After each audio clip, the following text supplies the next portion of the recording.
If you win in the beginning, you're going to win in the end, right? How we start is how we finish, or how you are on the little things is how you are on the big things. You know, you could apply all these principles and be like, see? But that's not how that particular story ended.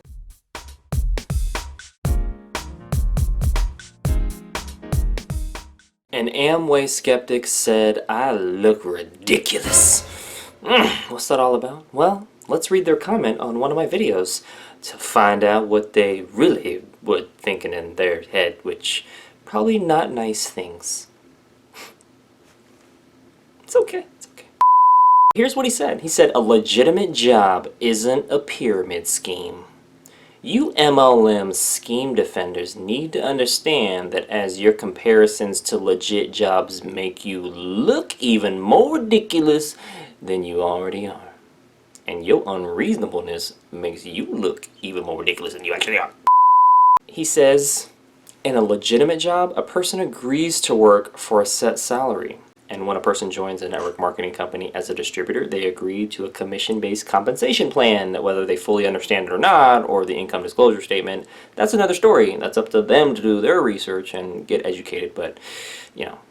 And then he goes on to say, they are also given things like 401k and health benefits. They're also given the risk of layoffs, not getting promoted, glass ceilings, being fired, for various reasons. You make too much money, or people just don't like you. I mean, there's so much stuff that comes with the job too. So are you providing the pros and the cons, or just the pros? I think just the pros. Okay, here we go. Then he says MLM schemes don't offer any of that because they're not a full-time job, and you're an independent contractor as a distributor. You're like comparing apples to broccoli. Yes, that's stuff you eat, and yes, they're plant-based, but they're two different things still. Okay, he then says, if you work 40 hours a week on a legit job, okay, so he's discounting a network marketing business, then you are guaranteed pay. Initially, and as you receive the payment, yes, but there's still the risk of layoffs and lack of promotions or lack of pay raises. You know, there's that. Did we mention that? No, he didn't mention that. Big surprise. This can't be said in an MLM scheme. Yeah, it's because it's a commission-based position. Like, if you're going to point differences, then you have to also point out, like, hey, they're two different things. Independent contractor is different than a part-time employee, which those are kind of similar. That's actually more similar to independent contractor, but that's still a part-time employee. Employee is different than an independent contractor. You fill out different tax forms. And then a full-time employee is definitely different than part-time, but it's furthest away from an independent contractor.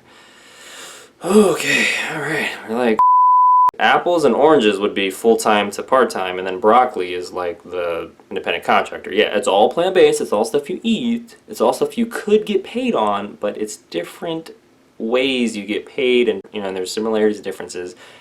And if you only point out the stuff that benefits you, like, oh, apples have fiber and antioxidants, but then if you're like, well, they also have sugar, but the fiber balances out the sugar, but you can't digest the skin of the apple, but it's, you know, insoluble fiber, and like now you're getting into the nitty. Before you was just like, it has fiber and antioxidants. See, it's the best one. See, broccoli doesn't have that, okay? So apples are better. It's just like, hey, come on now, broccoli's got benefits too, all right? Somebody needs an oil. A few. He also says, also in a legit job, your boss isn't getting a percentage of your paycheck, unlike MLMs where sponsors and uplines do. Okay, again, commission base, salary base, different compensation plans. So then he says, you also aren't required to buy tools like CDs, books, and functional tickets that come out of your own pocket to be successful at a legit job. Okay, again, you're defining a salaried employee who is required by law to give benefits like healthcare and some other stuff. Keyword required by law, because you're an employee, you work at least 40 hours more on the books. Versus an independent contractor who has a whole different tax classification when you fill out a form. Like, you fill it. I need an oil. Forgive them, for they know not what they do. Okay. I'm in a better spot. Okay, we can continue reading. Sometimes you gotta do that because people be Then he goes on to say, MLM pyramid schemes like Amway, for example, only make grand promises of wealth and freedom from a job. The person is a commission-based salesperson. Okay, so you admit that finally. There we go. Commission. Okay, so that's the compensation plan. Yes, they're actually a commission-based independent contractor. That's more accurate. They are not a small business owner or entrepreneur. And how do you define that? What, because they don't have a brick and mortar, or because they filled out an independent contractor form? I mean, I could agree if you actually mention that. Do they mention that? Let's see. If you are in an MLM, you do not control the prices of the products, the inventory, or have a say in things like return policies. Yeah, because it's network marketing. And just like if you have a franchise for Chipotle, there's a lot of things you can't do too, even though you're the owner, right?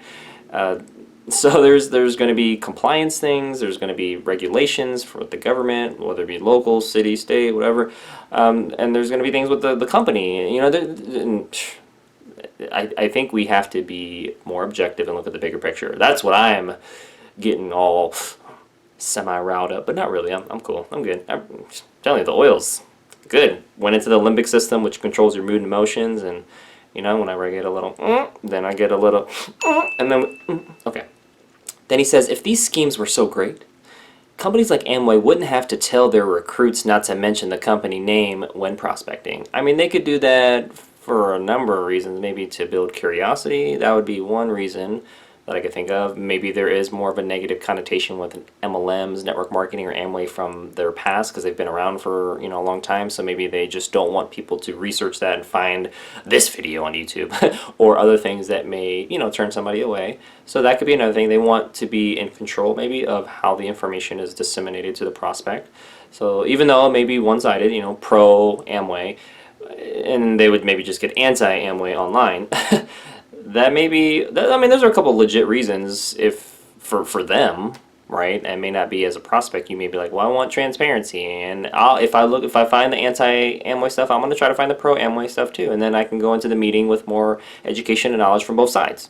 That's how I would approach it, but you know, I'm not with Amway, so that's a little bit different story too. But he then says, furthermore, way more success stories would come out of multi-level marketing if their business was as good as defenders claim, but success is slim. 0.01% make it to the top. I mean, let's look at the top 1% earners in the United States and how many people were not the top 1%. And I mean, we'd have to look at corporations and franchises and mom and pops, as well as network marketing and other businesses that have similar independent contractor or commission-based sales, and what's their percentages to really look at, hey, what you'll find is, in general, the 80-20 rule or Pareto's analysis where, you know, if you look at everyone, 20% of the people are going to be making 80% of the money. You know, that's just typically how it works. I mean, that's a phenomenon that's literally called the Pareto rule or Pareto analysis, and you can Google that, do your research, YouTube search it, if you don't believe me, and that's a principle that can be seen a lot in life. So, but then you're like, well, 20% is different, Lance, than 0.01%. Okay, I get it. But again, it's a rule. But there are exceptions, and there's ways that we can apply it to different things. And yeah, 1% is not a lot, right? But so is 1% of the U.S. population making, you know, 400,000 plus. That's a lot different too, right? So I think we need to look at everything. That's all I'm trying to say. And yes, there's going to be people that are in the ultra-rich category in the U.S. from an income standpoint, aside from network marketing, and you know, they're the exception too. Like, what do they do, right? A lot of them are going to be entrepreneurs, right? Even though this person doesn't define entrepreneurs the same way. But then says, so the public perception is overwhelmingly negative. What stats are you using to base that conclusion off of? With many people coming out of them having lost time, money, and relationships. So let's look at all the people that have benefited from Amway, customer-wise and distributor-wise, and look at all the people who have not. Okay, let's look at quantitatively all those numbers, and let's see what the ratio is. Maybe it's 50-50. Maybe it's 20-80, which would be more of my guess. You got 20% of people that maybe had a negative experience and 80% that had positive, and the 20% is overwhelmingly more than 80% somehow. But anyways, I'm sure your response to any criticisms of MLM scheme is that people like myself are unreasonable or make overgeneralizations. Yep, that's it, because the truth is the truth, and I'm not going to change the truth just because you don't want to hear it, you don't like it, or you don't agree with it. If anything, this individual needs to do more self-reflection, introspection, and read the book How to Solve Your People Problems so they can learn how to focus on the truth and seeking understanding and be more reasonable. There you go. Because that's what I'm trying to be, right? I want the truth as much as the other reasonable person does, which this person clearly isn't. But yeah, I mean, I'm not going to I'm not going to withhold the truth or constructive feedback to give this person just because they call it out first. I mean, that doesn't make any sense. Like, it is what it is. Then he says, but as I have said before, okay, yeah, there's a repeat commenter, okay. If you see this video, then I hope you read the book How to Solve Your People Problems and apply it to your life, okay. Link in the description below. I'm talking to you. You know who you are, all right? So he says, if random people from all over have similar negative experiences with MLMs, then clearly there is something wrong with the business practices of these network marketing scams and not the people that have fall victim to them. Okay, so that's a victim mindset and not a victor mindset. What could they have done from a discernment standpoint, research standpoint, objective fact-finding things of pros and cons of Amway, of network marketing companies, of their products, of the people or teams to come to a better conclusion? And you may be like, well, that doesn't happen. You're right, it doesn't. People buy emotionally or pressured, or they, sometimes join a business opportunity for the get-rich-quick scheme, even though it isn't pitched that way. And yeah, we justify rationally. So whether it's buy an idea, buy a product, or buy a business opportunity, do that emotionally, and we justify rationally. And I get that, but to help with the emotions, it's important to get the facts, which kind of helps us make more logical, reasonable decisions. Again, that typically happens more on the back end when we're trying to defend our purchase, not on the front end when we're trying to decide our purchase. But anyways, that's what my videos are for, so we can build awareness and, it's another perspective. He says, here is another good example of you can't understand that. I can't understand your writing. How about that? Okay, he says, suppose there is a restaurant that claims to be upscale and have good food. The cost to eat there is $200 a person. But before going to this restaurant, you notice on Yelp, for example, that it has bad reviews with people saying the food sucks, or they have hot food poisoning and a national news outlet investigated the restaurant. Would you still blindly spend $200 to eat there just because the owner of the restaurant said all the reviews and coverage were fake news? If that sounds crazy, that's what the MLM people look like to everyone lucky enough to see their schemes. Wow. Okay, well, thank you for sharing that hypothetical story that's loosely based on truth. And if it's part truth, it's a whole lie. Anyways, yeah, I mean, if you see Yelp reviews, you can see that there's typically more 5-star reviews than 4, and more, unless it's just a really bad business, then it won't be in business for too long. But anyways, Amway's been around for a while. Yes, there's pros and cons of it. There's benefits and costs, if you want to call it that. And yeah, they probably, if you were to rate them on a Yelp-based system, they're not all going to have 5-star reviews. Not all 4-star. Maybe there is, there is apparently 1-star reviews and 2-star reviews and 3-star reviews and 4 and 5. But my point is number one, we don't know how everyone has perceived this company from a Yelp review system. Maybe there was, 10,000 5-star reviews and maybe 1,000 1-star reviews and everywhere in between. We don't know those numbers. I'm not privy to a survey that they've done. He's just saying, well, there's an article here, an article there, an article here, an article there, and this person and that person and this person. You add all that up and it's probably 10 people or experiences. But you're like, no, there's more, there's thousands, there's hundreds. Okay, well then how many other people have had positive experiences but haven't documented it in a press release or an article or a blog or a video or a survey or a stat? And that's my point, is when we use incomplete information to jump to conclusions quickly, we can come to inaccurate conclusions, because really we should come to conclusions slowly and hold on to them loosely, because more or better information can come in, and not just throw the baby out with the bathwater and say, well, this group, however large they may be, had a bad experience, so that is a representative sample of everyone, and therefore this is a scheme, a pyramid scheme, a scam, this is horrible, this is a bad company, when clearly there's people joining all the time. You may be like, well, they're not educated, they're not doing the things you said, they don't have discernment, Lance, they don't have this and this and this, and I'm like, okay, but there's also people that have stuck with it, Maybe they, you know, are invested financially or have brand loyalty or they're emotionally invested. Okay, I get that too. But there's people that do get benefit from it. I'm not a customer or a distributor for Amway, but I do want people to not just be so one-sided in how they think. And if this person also provided pros and cons of the anti-MLM argument, as well as the pros and cons of the, you know, for MLM argument, or the, you know, anti-Amway or the pro-Amway side, then I would have more respect for this person, because I could see that they're clearly trying to be objective, and they could say, well, yeah, all I've basically provided was the good stuff for my argument and the bad stuff for yours.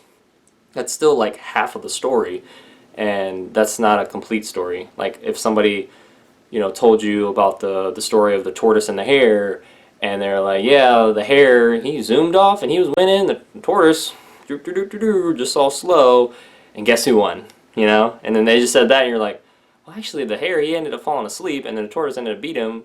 That's what they say. That's what they say. Slow and steady wins the race, you know. But you didn't tell half the back half of the story, so therefore people are left to assume that the hare won because he was winning in the beginning. Like, that's what I'm talking about. Like these half stories or half hypothetical stories. There is some truth. The hare was, or the rabbit was, beating the tortoise or the turtle in the beginning. One could assume that, you know, the rabbit won because, you know, if you're winning in the beginning, you're going to win in the end, right? How we start is how we finish, or how you are on the little things is how you are on the big things. You know, you could apply all these principles and be like, see? But that's not how that particular story ended. The tortoise won. And that person would have been incorrect based on that story, and that's... You get my point if you're reasonable, which this person... Anyways, that concludes today's video. Thank you so much for watching. Hit the like button if you did. Share this video with somebody that would benefit from it. And most importantly, check out the links in the description below so you can continue to get your learn on if you value personal development as well as self-improvement. And yeah, I'll see you in the next video.